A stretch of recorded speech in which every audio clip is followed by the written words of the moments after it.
আমাদের পশু পাখি নিয়ে জীবনযাত্রা ছিলাম, তাতে আমরা আহার দিতাম, সে আহার তারা গ্রহণ করত।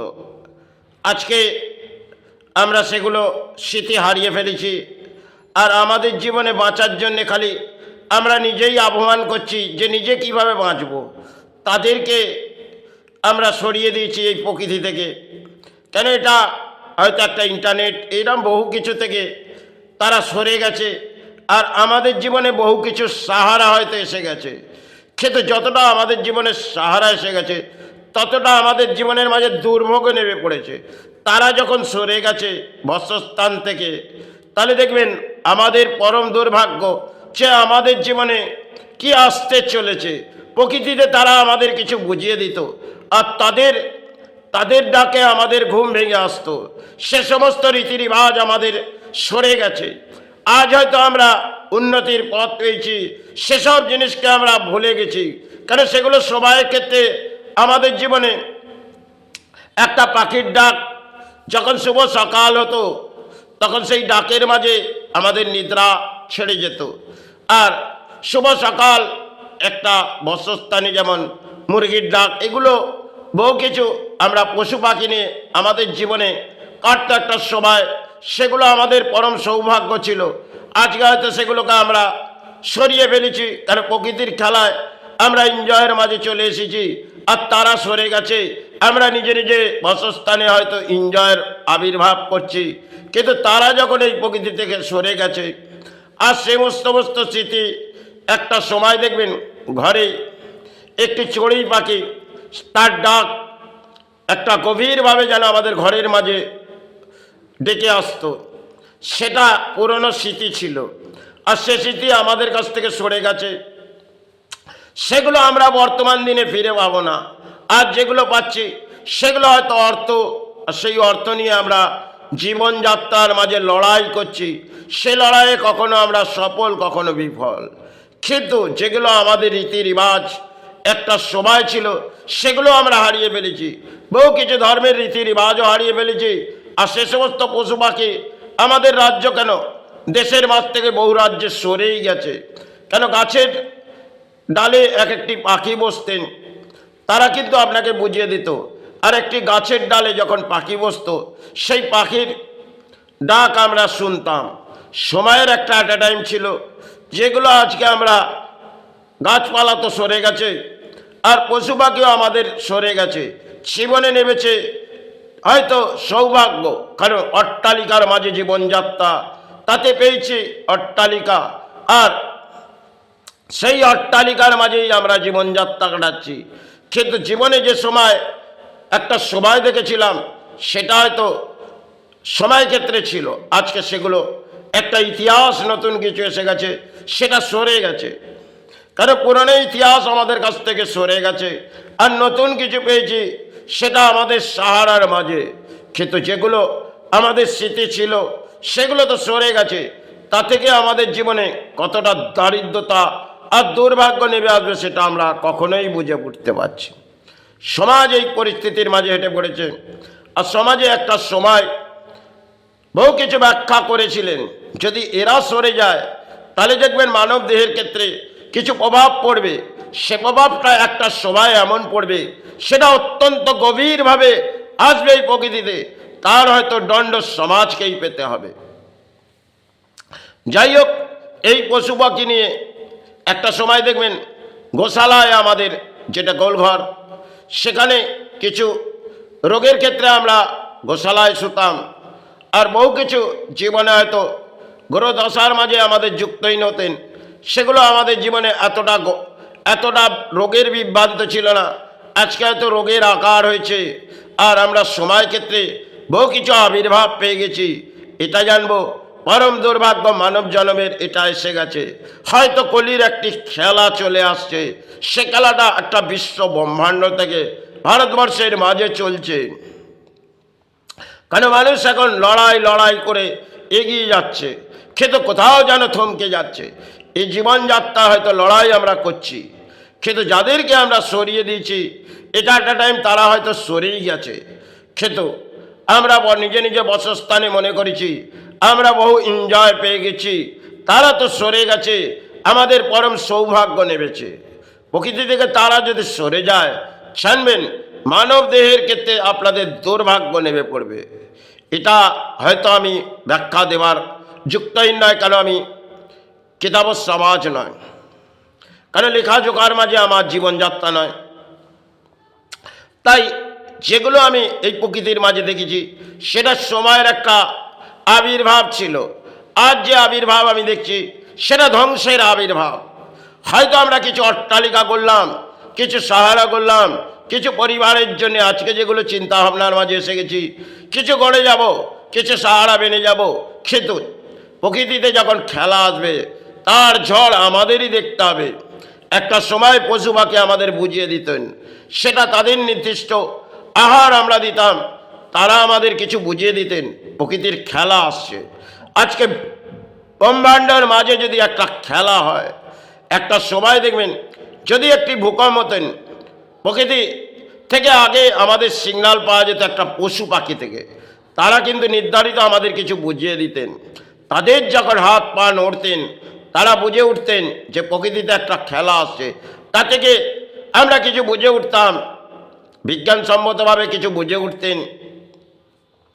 তাই এগুলো আমাদের ধর্মের মাঝেও বহু কেউ বুঝিয়ে দিয়ে গেছেন সবাই ক্ষেত্রে। সে দেখো সবাই যখন তারা সরে যাবে, কিন্তু আপনাদের জীবনে হয়তো কিছু সৌভাগ্য আসবে, কিন্তু কিছু দুর্ভাগ্য আপনাদের নেমে পড়বে। তখন যতটাই সাহারা চান, সে সাহারা মনে হয় তারা তো চলে গেছে, কারণ তাদের নিয়ে জীবনযাত্রা আপনারা একটা সময় কাটিয়েছেন। আজকে লড়াই করছেন একটা পথে, হয়তো সেটা কর্মের মাঝে, কিন্তু কর্মের মাঝে বেঁচে থাকতে গেলে কর্মের লড়াই হতে হয়। কিন্তু তারা যদি সরে যায় এই প্রকৃতিতে, প্রকৃতির মাঝে মানব দেহের ক্ষেত্রে পরম দুর্ভাগ্য হবে। আর মানব দেহের ক্ষেত্রে বহু গাছপালা সেগুলো তো একটা টাইম সরে গেছে। আজকে জনজড় আমাদের জীবনযাত্রা এসে গেছে, হয়তো আমরা লড়াই করছি, আবার উচ্চ অট্টালিকার মাঝে চলে যাচ্ছি, এটাই আমাদের জীবনযাত্রার মাঝে কাটছে। একটা সময় আমাদের এত অট্টালিকা ছিল না, কিন্তু ঘরের শান্তির বাতাবরণ ছিল। আজকে ঘরের শান্তি নেই, কারণ ঘরে প্রবেশ যখন করছি হয়তো কিছু অর্থ নিয়ে যাচ্ছি, কিন্তু সুখের ছায়া বাঁধার চেষ্টা করছি, বরং নেমে পড়ছে দুঃখের ছায়া। কারণ রোগ ব্যাধি নিয়ে আমাদের মানবদেহের ক্ষেত্রে আজকে জীবনযাত্রায় অত্যন্ত ভয়ঙ্কর সময় এসে গেছে। কারণ একটা সময় দেখবেন এত রোগ ব্যাধির আকার ছিল না, আজকে রোগ ব্যাধির আকার আমাদের মানবদেহের ক্ষেত্রে বেঁধেছে। তাই এগুলো যখন সরে গেছে, আমাদের জীবনে তো কিছু দুর্ভোগ নামবে। হয়তো দারিদ্রতা থেকে আমরা সরে এসেছি, একটা সময় দেখবেন গরিবী দারিদ্রতার মাঝে মানব দেহ ক্ষেত্রে কাটতেন, সেগুলো হয়তো সময় ক্ষেত্রে দারিদ্রতা আমাদের থেকে সরে গেছে, এসে গেছে বড় বড় অট্টালিকা, আর তার সাহারার মাঝে আমরা চলে এসেছি। তাতে নতুন কিছু পেয়ে গেছি, একটা ফোন মাধ্যম, তা থেকে আমরা সাহারা বুঝছি। কিন্তু সবাই আর একটা খেলা হয়তো চলে আসছে, সেটা জানি না কতটা আমাদের মানব দেহের প্রভাব পড়বে, মানব দেহের মধ্যে কতটা প্রভাব পড়বে। একটি দেশে যখন এই ধরনের লড়াই হয়, সে লড়াইটা আকাশ পথ থেকে নিচ স্তরে যখন এর প্রভাব পড়বে, তার কতটা প্রভাব আমাদের মানব দেহের ক্ষেত্রে পড়ে যাবে, সেটা হয়তো আমরা বুঝে উঠতে পারছি না।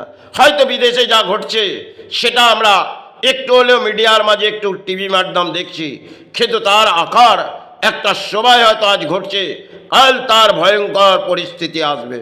যাই হোক, এটা কামনা করি যাতে না আসে, কারণ সন্তান পরিবার নিয়ে মানব দেহ, আর সেখানে এই প্রকৃতির একটা খেলা হয়তো চলছে, কারণ কলির একটা খেলা অদ্ভুত চলছে। সেখানে সমাজের জনগণকে কেন, সমাজের প্রতিটি মানুষকে দেখতে হবে মানব দেহ আমাদের। তাই মানব দেহের মধ্যে আমরা ধর্ম আজকে সরিয়ে দিয়েছি, হয়তো ধর্ম কিছুটা ডাকছি, তার সাথে কিছু রাজনীতি ডাকছি, তাতে আমরা ভাবছি পরম সৌভাগ্য। কিন্তু এতে যে দুর্ভাগ্য আমাদের রাজ্য কেন সারা ব্রহ্মাণ্ডের মাঝে এসে গেছে, একটা লড়াই আমরা হয়তো করছি রাজনীতির মাঝে, আর সময়ে এত লড়াই আমাদের ছিল না।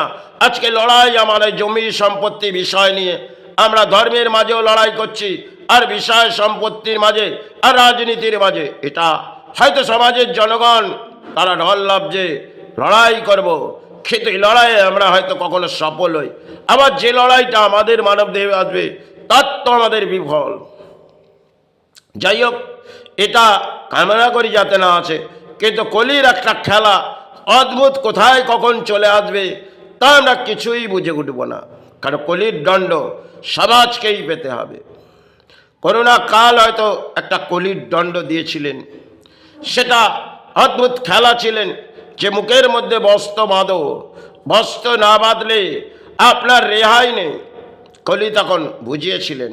তার পরবর্তী সময় আমরা ভুলে গেছি, কিন্তু কলি আবার কিছু যখন নতুন নতুন দণ্ড দেবে সেই দণ্ড আমাদের মেনে নিতে হবে।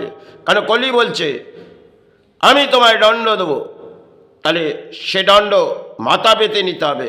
কারণ কলি যখন প্রবেশ করবে তাকে দণ্ড দেবে। এটা কলির খেলা, কলির অদ্ভুত খেলা আমরা কখনোই বুঝে উঠবে না। আমরা হয়তো রাজনীতির মাঝে খেলা করছি আর ধর্মের মাঝে গিয়ে কিছু ফুল ছুঁড়ে আমরা ধর্মের আবির্ভাব করে দেখিয়ে আসছি সে পরম ধর্মী এসে গেছি। কিন্তু ধর্মের মাঝে যখন আমরা যুক্তই নয়, কেন আজকে আমরা ধর্মটাকে তলানিতে ফেলে দিয়েছি আর কলির মাঝে একটা খেলা খেলছি, সেখানে রাজনীতি হোক আর যে কোনো নীতিতে আমরা খেলছি।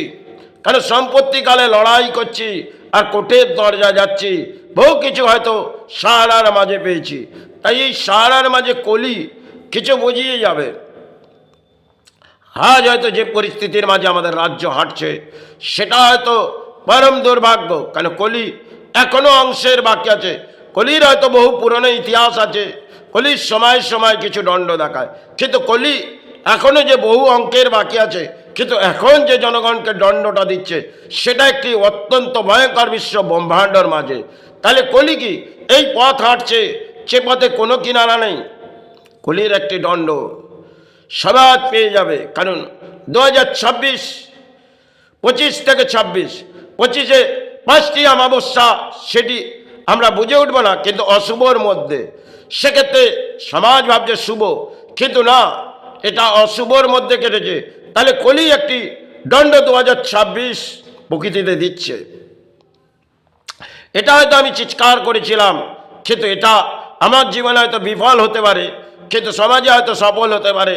কিন্তু সফলের মাঝে হয়তো আমার চাই না, কিন্তু আমি যেটা বুঝিয়েছিলাম সেটা কলির একটা অদ্ভুত খেলা প্রকৃতিতে আসছে। যাই হোক, এটা ঝড় হয়তো কখন কি বইবে তা আমরা জানি না, আর ঝড় সবাই ক্ষেত্রে কখন কোথায় চলে যায় সে ঝড় আমরা বুঝে উঠতে পারবো না। কারণ গতিবেগ তার থাকে, তার রোকার ক্ষমতা আমার থাকে না। তাই প্রকৃতির অদ্ভুত খেলা আমাদের দেখতে হয়। যখন রাতে নিদ্রার মাঝে এসে যায়, সে বিশ্রাম নিলাম, শুভ সকাল হলো, কর্ম করলাম, পথে গেলাম, এই করতে করতে আমাদের জীবনযাত্রা চলতে থাকে। কিন্তু কখন একটি ভয়ঙ্কর ঝড় এই প্রকৃতির বয়ে আসে, তাতে জানি না রক্ষা কে করতে পারবে।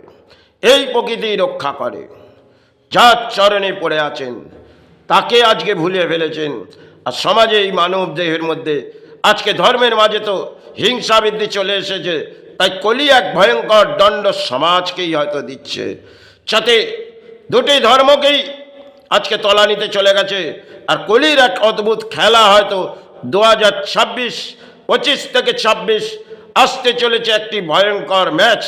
সেই ম্যাচের মাঝে কতটা কে কিনারা পাবে তা হয়তো ব্যাখ্যা দিতে চাই না, কারণ রাজনীতির মাঝে ম্যাচ চলছে আর কলি একটি ম্যাচ খেলবে। তার অদ্ভুত ম্যাচ করোনা কাল একটু ঘটেছিল, আর সেটা আমরা মুখে পট্টি বেঁধে দেখেছিলাম যে এতে বাঁচার রক্ষার একটাই উপায় যে মুখে পট্টি বাঁধো। কালো কলি বললেন দণ্ড দেবো, আর দণ্ডের মাঝে তোমাকে বস্ত্র ধারণ করতে হবে। কলি কিন্তু বুঝিয়ে দিয়েছিলেন। তারপরে কলি আবার স্টেপ নিয়েছে, সে স্টেপ অত্যন্ত ভয়ঙ্কর প্রকৃতিতে চলছে। জানি না কতটা কি রক্ষা হবে। যাই হোক, সৎ কর্মের লড়াই যদি হয় তাহলে তিনি কাকে রক্ষা করবে, আর অসৎ কর্মের জানি না দণ্ড তাকে পেতেই হবে।